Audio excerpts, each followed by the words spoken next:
இன்னைக்கு இவனுங்க நமக்கே பொங்கடிக்க பார்த்தானுங்க. டே 14 ஆஃப் குளிர்கால கடின சவால். இன்னைக்கு எந்திரிச்ச டைம் 5:50.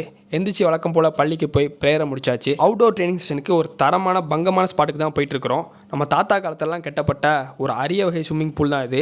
வேறு லெவல். இதுக்கு பின்னாடி இருக்க ஹிஸ்ட்ரி அதை இன்னொரு வீடியோவில் சொல்கிறேன். இடம் பார்க்க எப்படி இருக்குன்னு மட்டும் சொல்லுங்கள். மீனிங்காக நிறையா மேய்ஞ்சிட்டு இருந்துச்சு. ஒரு நாள் தூண்டில் போட்டலான்னு பிளானை போட்டு குளிக்கிறதுக்கு இறங்கிட்டேன். அப்போ சலப்புன ஒருத்த மூஞ்சிலே தண்ணி தெளிக்கிறான். அப்படியே கேஷுவலாக பேக்கை ஃப்ளெக்ஸ் பண்ணிவிட்டு ஒரு சுமாரான சொர்க்க போட்டாச்சு.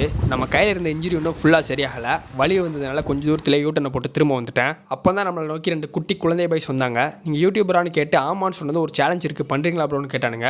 என்னடா சேலஞ்சுன்னு கேட்டால் தண்ணிக்குள்ளே மூச்சு அடக்கிற போட்டின்னு சொன்னானுங்க. சரின்னு சொல்லிட்டு நானும் உள்ளே போயிட்டேன். போட்டி ஆரம்பிச்சு 10 செகண்ட் கூட ஆகல. அதுக்குள்ளே சந்தோஷம் அவன் ஃப்ரெண்டு முதல்ல வெளில வந்துட்டானுங்க. இது தெரியாமல் நானும் மூச்சு அடக்கிட்டு இருக்கேன். எப்படா உள்ளார இருக்கானுங்கன்னு சொல்லி டவுட் பட்டு வெளில வந்து பார்த்தா கேஷுவலாக இருந்திக்கிறான் கூடவே. ஆக்டிங் பார்த்து கொஞ்சம் நான் ஏமாந்துருப்பேன். ஏதோ தேர்டம் போயிருந்தனால தப்பிச்சேன். ஃப்ரீயாகவே ப்ரொமோஷனும் பண்ணிட்டாங்க. ஏதோ சாதிச்ச சந்தோஷத்தோட நானும் வீடு திரும்பிட்டேன் நண்பர்களே. நாளைக்கு பார்ப்போம்ல.